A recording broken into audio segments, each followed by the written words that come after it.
This is a room in which hearings were held on the most recent increase in the minimum wage, for example. Who do you suppose testified here in favor of a higher minimum wage rate? Do you suppose it was representatives of the poor people who were supposedly being helped by the bill?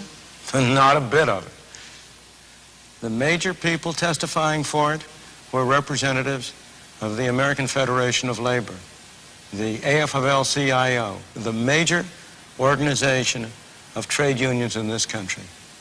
There's hardly a member of one of their trade unions who works for a wage anywhere close to the minimum wage.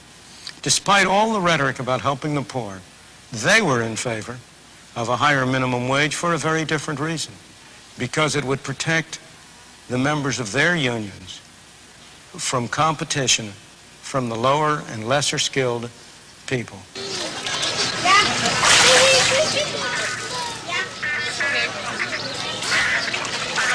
To see the effects of minimum wage laws in action, go to a place like this, where they sell quick and inexpensive food. You don't need much training to start work on this job. It used to be a traditional training ground for the unskilled. Not any longer, thanks to the minimum wage laws.